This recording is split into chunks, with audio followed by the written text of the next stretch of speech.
Good evening. It's 8 p.m. here in the UK. I think that's 3 p.m. Eastern Time, and I think that's 12 noon Pacific Time. Who knows? Wherever you are, thanks for joining me. This is Bradbury 100 Live. Now, you may know that Bradbury 100 is my podcast. It's an audio podcast series where I celebrate the life and work of Ray Bradbury, and I started it in 2020, which was the centenary year of Ray Bradbury, hence the title Bradbury 100. Well, if Ray had lived, he would now be 102, because today, 22nd of August 2022, would have been his 102nd birthday.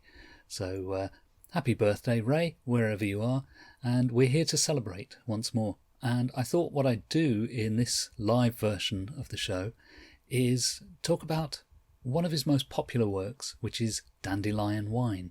So I'm going to be talking about Dandelion Wine and the various other projects that spun off from it. I'm going to be here for about an hour.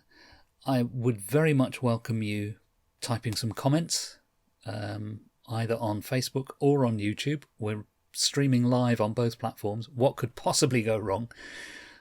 Please post comments, post questions. It's very unlikely that I'll be able to respond to them during the live show, though, because if you've watched one of these before, it's a bit like flying a 747 here. I've got so many controls, so many buttons, so many things going on. I really would struggle. I've got nobody else moderating for me, so it'd be really difficult to follow up with comments live in real time. But I will come back to those comments afterwards. The recording will stay on Facebook and on YouTube, and I will reply to those comments as soon as I possibly can. I'm Phil Nichols, in case you don't know. That's me, and my website is bradburymedia.co.uk, and if you head there you'll find various things related to Bradbury, especially his work in media, but I've also got reviews of many of his books, and I would welcome you visiting there and posting some comments on there. But let's get started with what I'm calling Ray Bradbury's Dandelion Wine, a life's work. Now, why am I doing that? Well, Ray published this novel in 1957, but he started work on it probably about 13 years prior to that. And he published a sequel to it, so-called sequel, Farewell Summer, in 2006, when he was 86 years old. Now, the average reader will assume that he wrote Dandelion Wine in his younger life and then sat down and wrote a sequel in his 80s. But that's not what happened. What actually happened is that Ray worked on one book which was eventually split into multiple works.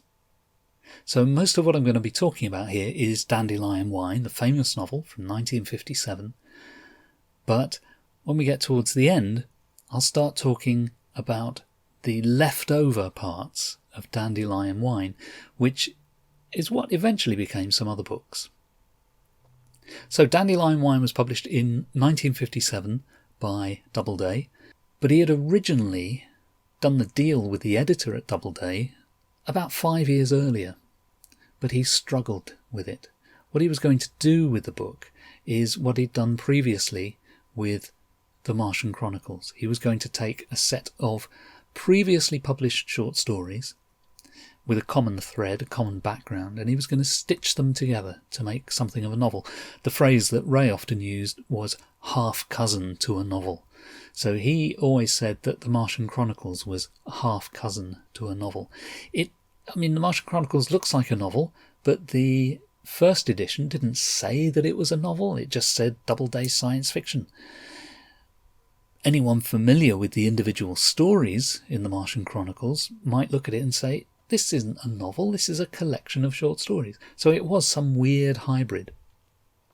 The intention with this work, Dandelion Wine, although it originally had some other titles, which we'll come to in a moment, with Dandelion Wine, the intention was similar, but there was more determination to make this into a novel. And the sort of shorthand name for this was the Illinois novel, because it was set in a small town in Illinois. as far as the reader is concerned, we got this one book that came out in 1957, Dandelion Wine. What's in the book, however, is, as I say, mostly a bunch of pre-published short stories. And this is the list of all the short stories that we've been able to figure out are in there. Some of these are within the book pretty much intact as complete short stories that you may have read in a magazine somewhere, or that later on might have been published as separate short stories in an anthology or in one of Ray's short story collections. But in the book itself, in Dandelion Wine, you won't find any of these titles listed. There isn't anywhere in the book that says this novel incorporates the following short stories, and nor is there a table of contents, nor are there any chapter headings. So, unlike the Martian Chronicles, where you can easily distinguish one previously published story from another, and you can identify linking passages that Ray has written to transition us from one story to another, with Dandelion Wine, it's all much more seamless. Some of the short stories are split up and spread out through the book. Some of them are rewritten from the original magazine stories. Some of them are more or less intact. And in fact, some pieces were originally published as non-fiction. In other words, they were published as if they were essays or remembrances, and then Ray converted them into a kind of a fictional voice for the purpose of the book. Now, I'm not going to go through every single story. I'm going to pick a few choice ones, but I'll mention most of them as we go through. Before we do that, the title of the book. Ray loved to play with titles, and during his drafting process he always tried out different titles, and eventually one would stick. Sometimes it might be his preference of title, sometimes the publisher's, who knows.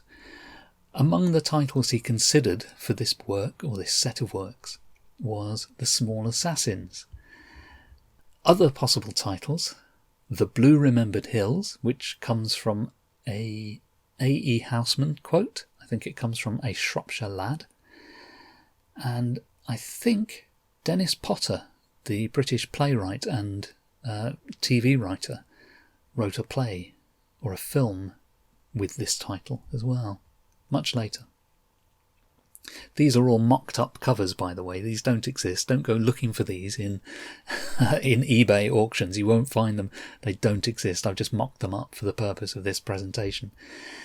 But Summer Morning, Summer Night is another one of these titles that Ray kept for quite a long time before eventually settling on Dandelion Wine as the title of the book. You might be familiar with Summer Morning, Summer Night. You may have this book or one of the other editions of this book, but this is not the same. I'll talk more about this one later on, but just know that Summer Morning, Summer Night for a while was the working title of what became Dandelion Wine. Before delving into the contents of the book, let's think about the autobiographical nature of Dandelion Wine. People often say it's an autobiographical novel, and it is in the sense that it is set in a town which is clearly Waukegan, Illinois. The topography of the town, the layout of the streets, the ravine running through it, all of that is from Ray's real hometown of Waukegan, Illinois. I can't say Illinois. I stumble on that every time. But of course the characters in the book are fictional characters. They're not called Ray Bradbury. They're called Douglas Spaulding and Tom Spaulding and all sorts of other characters, all with fictionalized names. So it's not an autobiography. It is inspired by a real place and real events and a real personal history. But it isn't true. Now here is a sketch that Ray drew. This is believed to date from about 1954, although this might have been drawn later. When Ray was working on the book, the publisher suggested that to help keep it clear in his head what the story was, who the characters were, and so on, he might find it useful to draw a little plan of the town, a map. So this is it. This was first published in Ella and Touponce's book, Ray Bradbury, A Life of Fiction.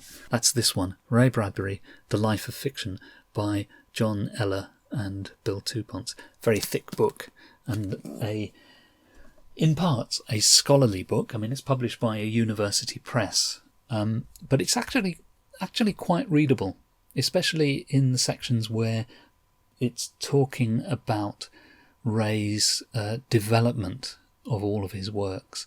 And there's a big chapter in there on the Dandelion Wine and these other related works that I mentioned earlier. So anyway, this is the map drawn by Ray, just a sketch, and he's put in some of the key places on there. You may not be able to see this very well on screen. There is an enlargeable version of this on my website, so you can have a look at that. But it's got things in like Main Street, Courthouse, and then the Ravine, which is the frightening place that sort of divides one side of the town from the other.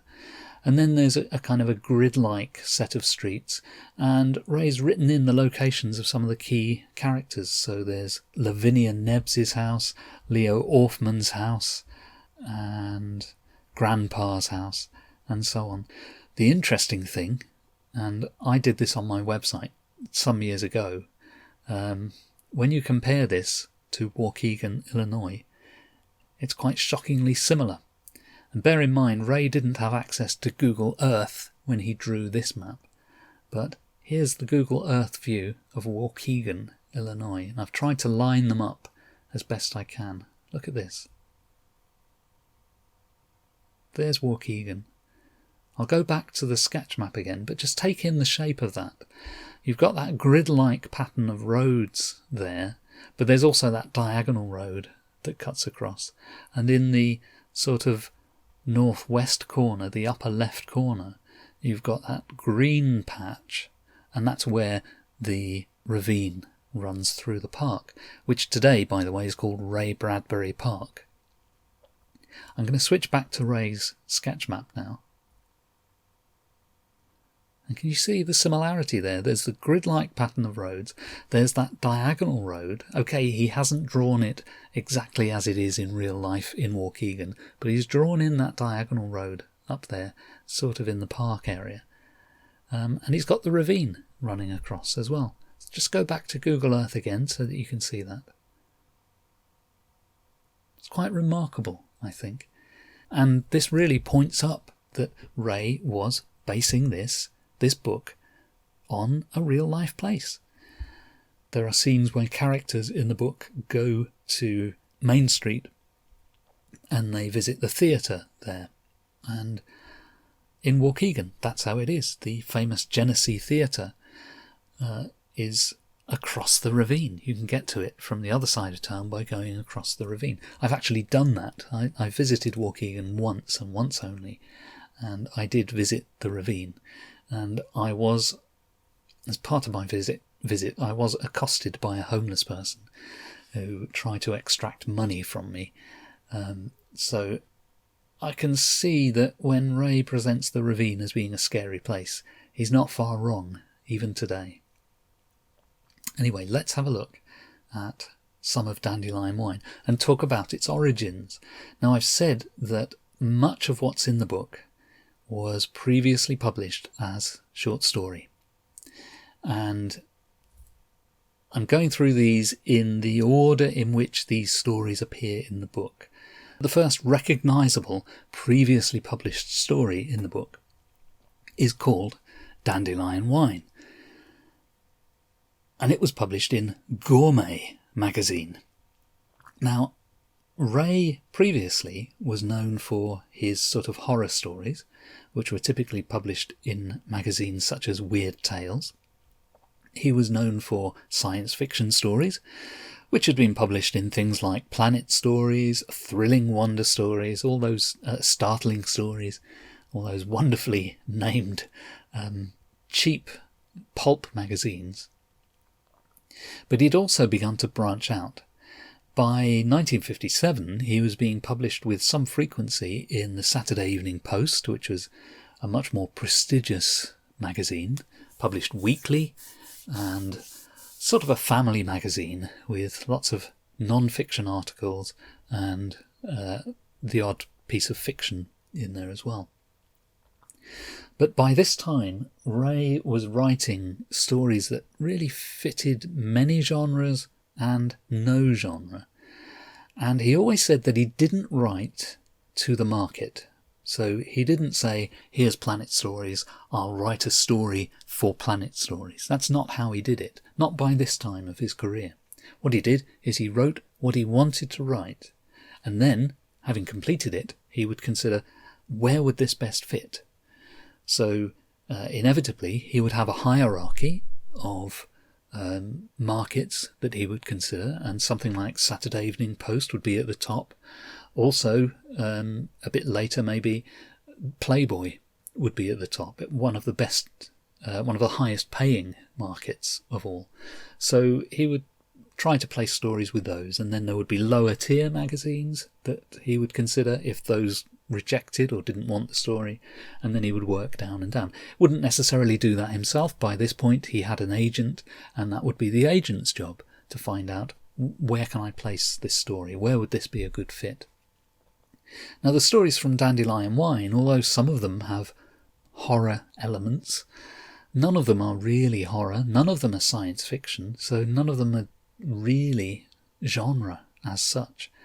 There's a kind of a sense that they are magic realism, but that phrase didn't really exist back in those times.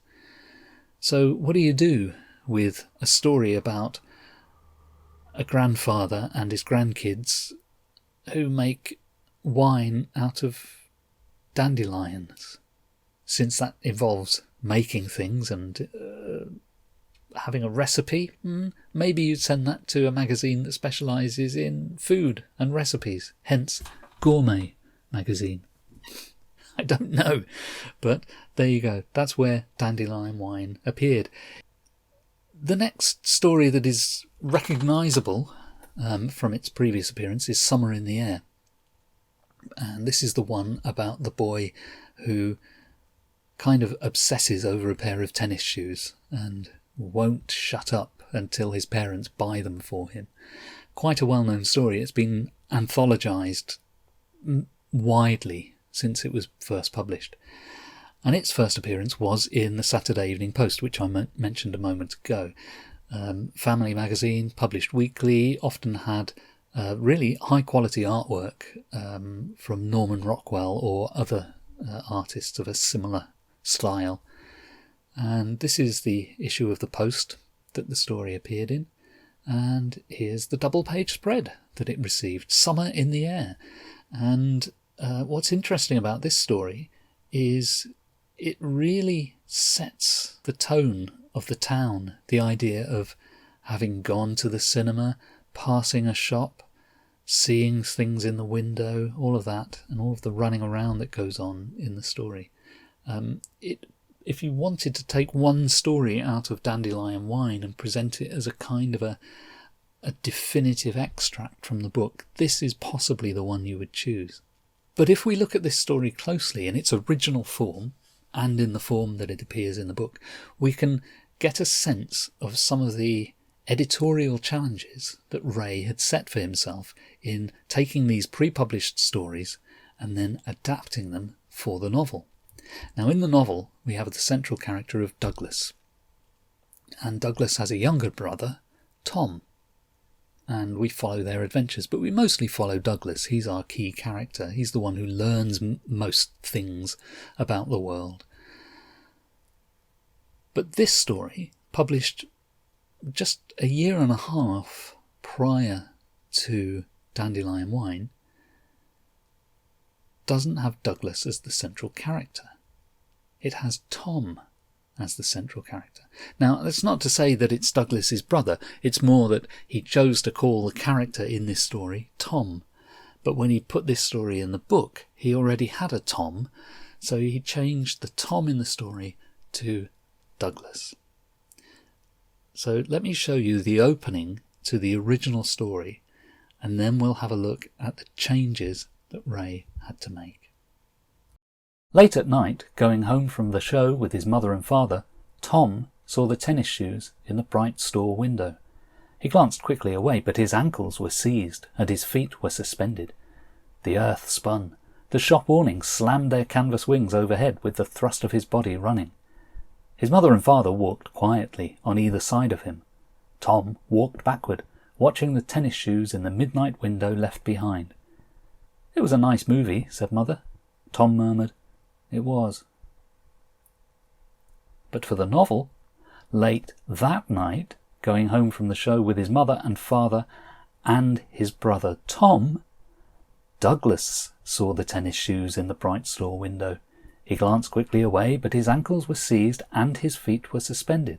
Oh no, his ankles were seized, his feet suspended, then rushed.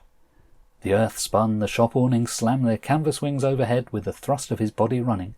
His mother and father and brother walked quietly on both sides of him. Douglas walked backward, watching the tennis shoes in the midnight window left behind. "It was a nice movie," said Mother. Douglas murmured, "It was."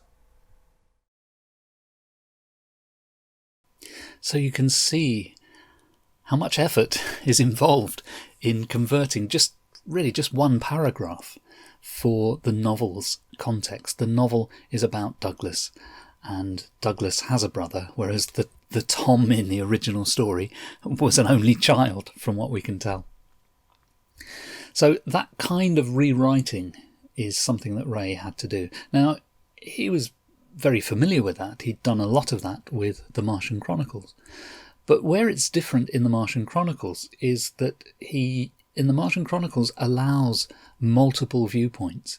He therefore has stories with completely different sets of characters who don't necessarily ever meet, because he's really laying down a series of events, a series of snapshots, all involving their own special characters, if you like. But in Dandelion Wine, he's trying to make a novel. He's trying to have a unified plot. He's trying to have characters that run continuously throughout the book, and characters who learn and develop, and all of those usual things that we expect in a novel. So there's a lot of work involved in adapting. Another example of this is The Season of Sitting, which is another one of these identifiable standalone stories within the book. Curious thing here is that the magazine appearance from 1951 isn't even presented as if it's a work of fiction. It's presented as if it's a non-fiction essay. It begins with an introductory paragraph where the author says, "I remember this." So these are recollections by an author, presumably Ray and his own recollections. And the rest of it talks about his grandfather. He actually uses those two words, his grandfather. Now, when this comes into the novel, it's no longer written in that first-person reminiscence, because Dandelion Wine is written in the third person throughout by an unnamed narrator who is not part of the story. So it's a kind of an omniscient narrator, but with a limited point of view, because the narrator of Dandelion Wine is most of the time looking over the shoulder of Douglas Spaulding, because he's the central character. But the narrator is not Douglas. The narrator is separate from Douglas, and the whole book is written in the third person. But The Season of Sitting was written first person as a personal reminiscence. So it's really a non-fiction essay that's been converted for the purpose of the book. So you can see this is not straightforward.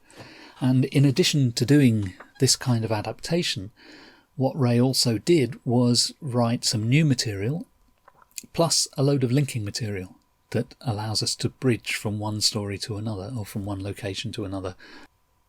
Now here's another one that needed some significant reworking, and that's The Night. And this one was published in Weird Tales, because this is quite an old story. Ray wrote this one in his 20s. 1946 is when it appeared in Weird Tales, and so it was another 11 years before it turned up in Dandelion Wine, but in a different form. Now, Weird Tales was much more of a pulp magazine, rather than the glossy or slick magazines that Ray was publishing in 10 years later. And through Weird Tales, he really built his reputation as a writer of quality fantasy and horror stories. But in July 46, he hadn't been at it for very long, and therefore his name is not on the cover. Other authors are there on the cover. Manly Wade Wellman, which is a name that's still remembered today. Also on there, Seabury Quinn. Not sure that many people will remember Seabury Quinn. But where's Ray Bradbury? He's in this magazine. He's not on the cover. He's not famous at this time. But inside, like a lot of stories in Weird Tales, he got a lovely illustration that was provided by Boris Dolgov. And if we zoom in on that, we can see this is almost like a Halloween tale. We've got ghosts, we've got possibly vampiric creatures there, snakes and demons, and all sorts of things. This is the story in Dandelion Wine where Douglas has gone off to town with his friends, and young brother Tom is allowed to go out and buy ice cream. But Tom and Mother begin to worry because Douglas hasn't come back yet, and it's getting rather late. He should be back by now. And they're afraid that he may have been, abducted in the ravine. So this story was originally published as a standalone piece. Again, interesting the transformation that Ray made, because if you look at this in its original form, you see that it's written in the second person. So you are a child in a small town. You are, to be exact, 8 years old, and it's growing late at night. Late for you, accustomed to bedding in at 9 or 9:30. Once in a while, perhaps begging Mum or Dad to let you stay up later to hear Sam and Henry on that strange radio that was popular in this year of 1927. But most of the time, you're in bed and snug at this time of night. So with this story, Ray is making you feel comfortable, snug in bed, before he later sends you out into the ravine. It's a very effective and very chilling tale to be presented in this form. But in the book, this you that's being referred to, that becomes Tom. The story is recast into a more conventional third-person narration, and the protagonist of the story becomes Tom. So again, rewriting, recasting of the story to make it more suitable for Ray's purpose within Dandelion Wine, the novel. Now, as we continue on through these, I think what I mostly want to do is draw your attention to the really rather bizarre set of magazines that a lot of these stories originally appeared in. This one, The Lawns of Summer, which is one of those stories that involves people cutting grass. You know, one of the sort of running themes of Dandelion Wine is the idea that people are out there with the lawnmower and you've got the smell of fresh cut grass. Well, this is one of those stories, but look where it first appeared. It was in Nation's Business, a general magazine for businessmen, for goodness sake. And it gets a lovely double-page spread in there, a beautiful piece of artwork with a youngish man there with his mechanical lawnmower, and an older man looking out of the upstairs window, the attic window, I suppose that is. And what's really nice about this, although it's a monochrome piece of art there's some green in there. It's not a full colour piece of artwork, but they've put some green, which is really nice, really effective for the lawn and the trees and all of that. Really sums up that summery feeling. It's really good. And this one also has a nice little bio of Ray. This is from May 1952. Ray was 31 years old. And here's what they say about Ray. Ray Bradbury says that he might be called a split personality, spending half his time on Mars, half on Earth, half in the year 1999 and half in 1928. And it goes on to say, that this story, The Lawns of Summer, is typical of his interest in Illinois of the 1920s, but it also refers to his two books, because at that point, May 1952, he had published two mainstream books with a mainstream publisher, The Martian Chronicles, The Illustrated Man. In the magazine, they get it slightly wrong. They say his two books, The Illustrated Man and The Martian Man. So, a little bit of a mistake there.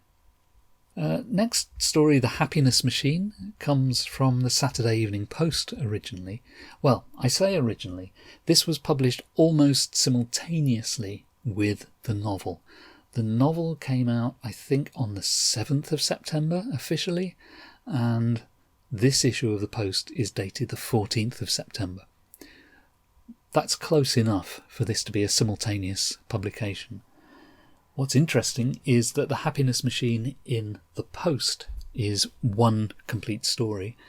The same material in the book is kind of split into two sections. It's sort of interleaved with some other story. The Happiness Machine is that one about the guy who's determined to create happiness, and from the look of it, you might think this is one of Ray's science fiction stories. You've got a guy there with his test meter, his gas cylinder, his oil can, a load of electrical switchgear, and his wife is sitting in what looks like a cubicle, almost like a voiceover booth or something like that. You might think that this is a story about technology being called The Happiness Machines. And it sort of is, because Leo Orfman, the main character, is an inventor. But of course, by the end of the story, he realises the happiness machine that he's been looking for is his family.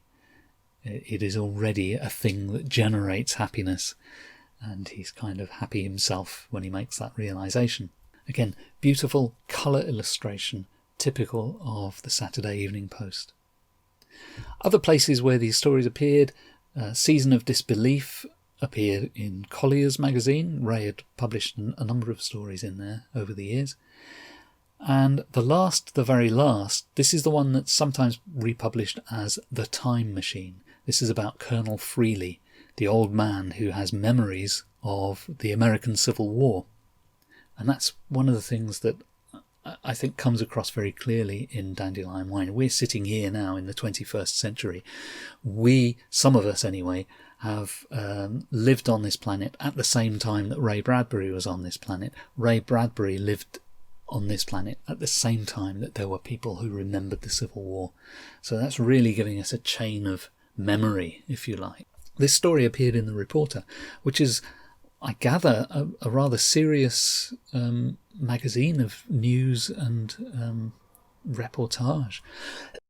And the story is in there, and they've called it a short story for Memorial Day, which, okay, fair enough. That's a good way of placing the story and giving it some relevance within this magazine. But Ray didn't write in that way. He didn't write the story for Memorial Day. He wrote it because it was a good yarn to tell, and he enjoyed writing it. And then it gets sent out, and this magazine picks it up because it sees the potential as being a story for Memorial Day. Moving on to The Trolley. This is the one about the tram that runs through Greentown, Illinois. This one appeared in Good Housekeeping. So another one of these women's magazines.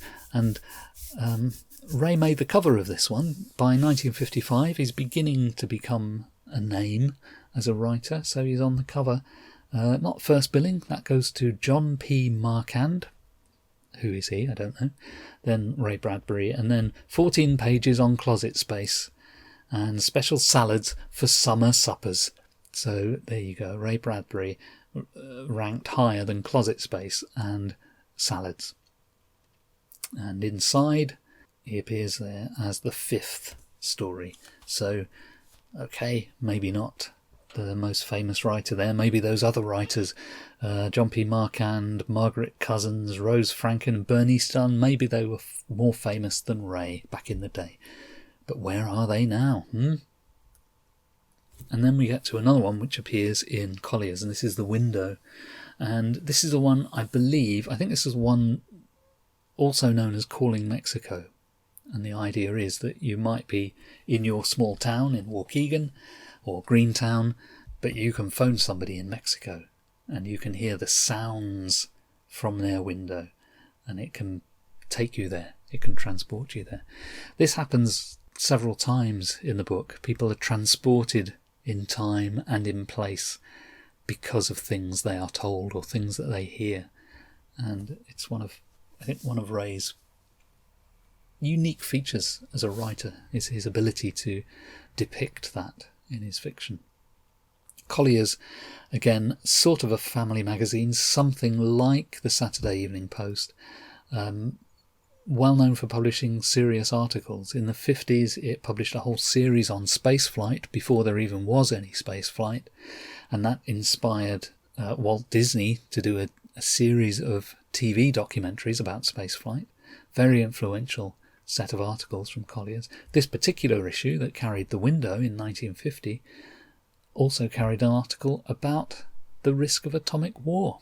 So Hiroshima, US, what would it be like if the bomb was dropped on New York City? The Swan, this is the story of the young-ish man who has a kind of a date with an old woman. And this one first appeared in Cosmopolitan. Again, a lot of these stories appearing in women's magazines. The stories are a lot softer than some of the horror and science fiction stuff that he'd been writing a decade earlier. And he managed to branch out now into these more sophisticated magazines. And this is the colour illustration that accompanies The Swan. What I like about this illustration is it shows the character that we're focused on, and see how the coat stand is there with the coat and the hat, presumably his coat and hat, but it's blocking our view of the woman, suggesting maybe this is a man on a date. He seems to be maybe a little bit infatuated with the way he's looking at her, but the story, the twist of the story, if you like, is that he's having a deeper, meaningful conversation with an old lady. Probably the most well-known story from Dandelion Wine, and one which has been anthologized many times, and it's been adapted for radio and television umpteen times, is The Whole Town's Sleeping. It dates from 1950. This is the one about Lavinia Nebbs, who's just been to town with her friends. I think they've been to the theatre or the cinema, and Lavinia decides to take a shortcut to get home, so she goes across the ravine. Now, the ravine is reputedly the place where the Lonely One hangs out and, kills people. Very powerful story, very effective piece of suspense writing, and it's no wonder that it's been adapted and ripped off many times. This isn't just a fictional character in Dandelion Wine. There really was a criminal in Waukegan called the Lonely One. I tracked down the Lonely One as best I could. I did this years ago, 2009. I did this on my website. I called it Revealed the Lonely One. And I also did a podcast episode about it. And what drove me to do the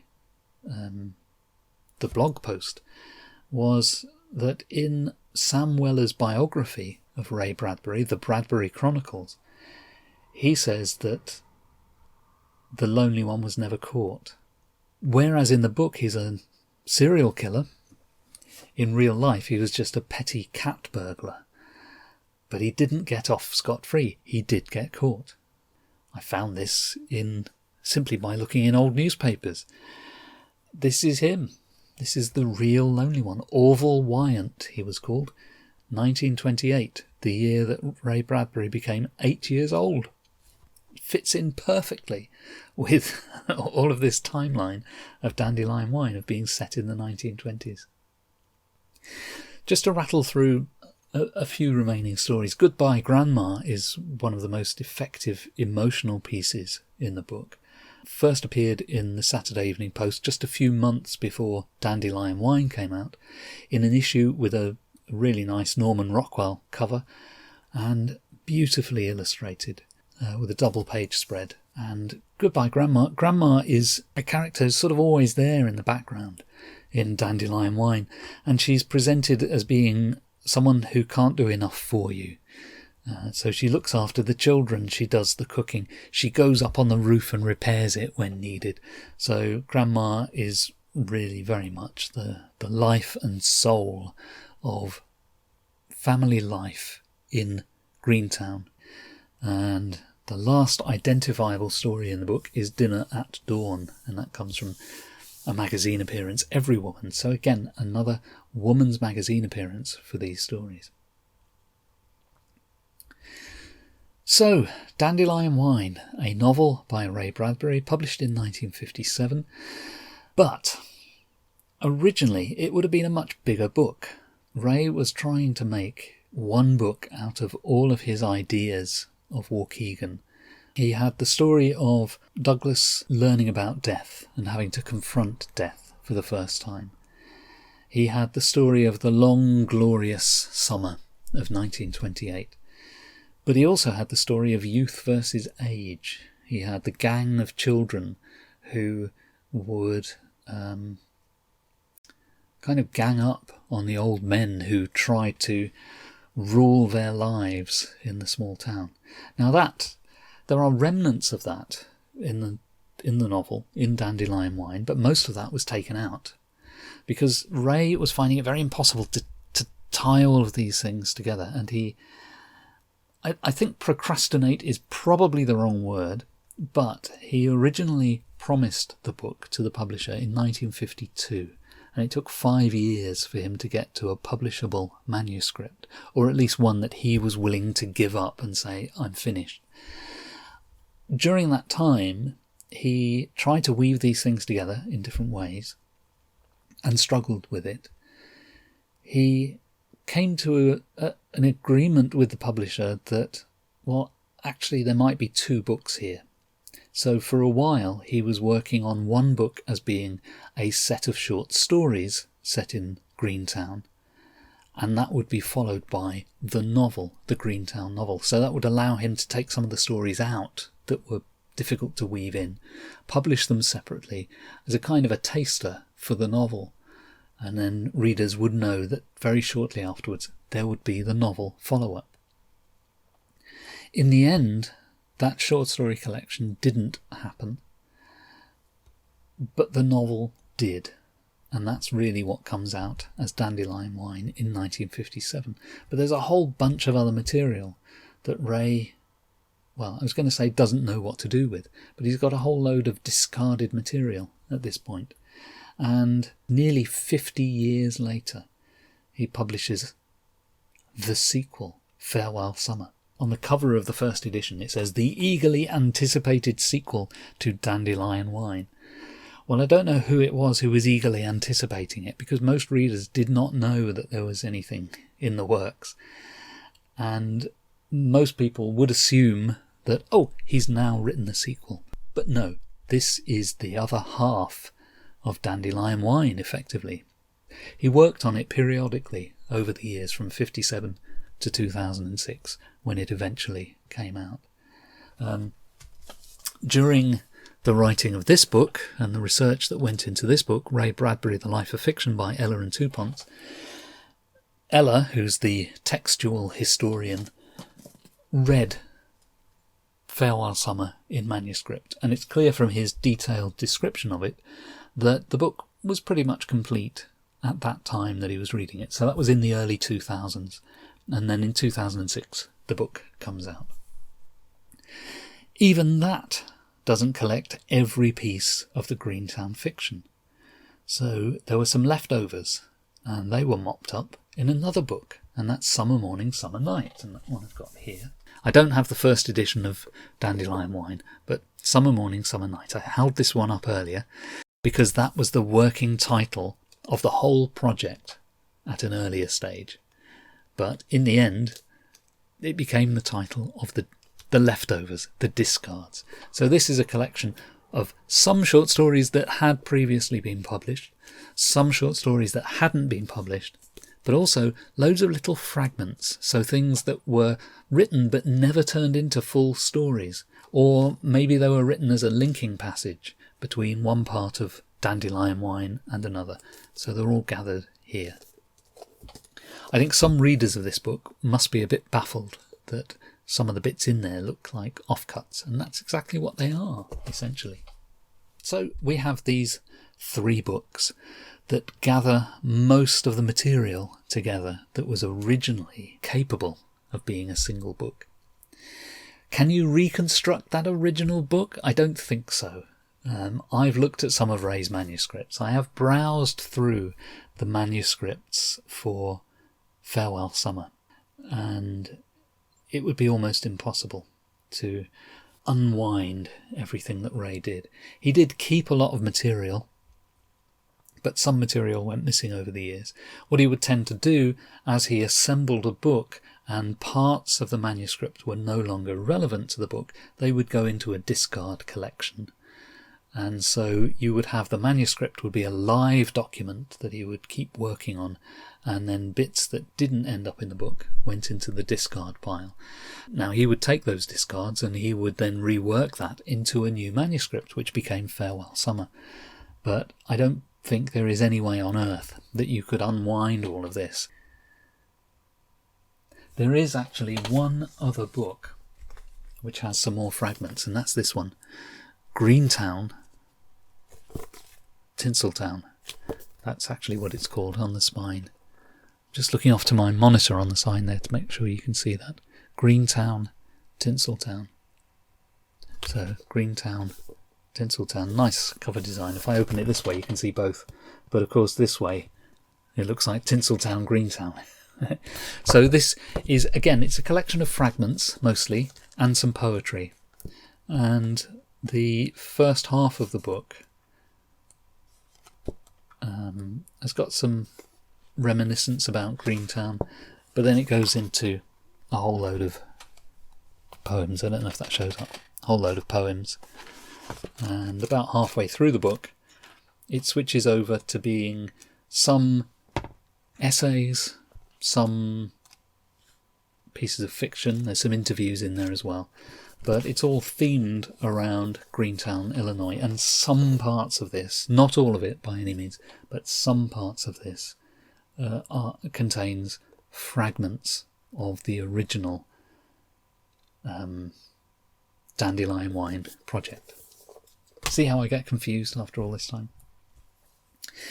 Now, referring back to Ella and Two Ponce, this is something that's in The Life of Fiction. Ray Bradbury, The Life of Fiction, this scholarly study of Ray's work, kind of presents how Ray's ideas work. I've adapted this slightly to make it a little bit easier to follow.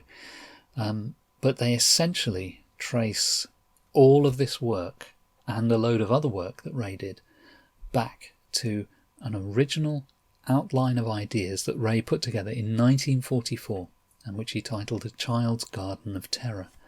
From that original outline, he worked up the stories or story ideas, which he titled Dark Carnival, which he first outlined in 1945 and which eventually yielded the book Dark Carnival, published in the late 40s from Arkham House. But that same initial outline, A Child's Garden of Terror, he also worked on and developed it into a novel outline which he called The Small Assassins, 1945 to 46. Now I referred to that as being one of the potential titles for Dandelion Wine, and you'll see why in a moment. Because as he developed that novel outline, he worked instead towards something that he called either The Wind of Time or The Blue Remembered Hills, and that was a story collection. So around the same time he was going backwards and forwards between novel and short story with these variant titles. By 1947 it's become one thing. It's become this sort of big novel, which he's calling Summer Morning, Summer Night. Meanwhile, in the early 50s, he reworks Dark Carnival, rewrites many of the stories in that first book, and produces The October Country. A couple of years later, Dandelion Wine appears, the first piece of work to emerge from that Summer Morning, Summer Night type script. Dandelion Wine settles in 1957.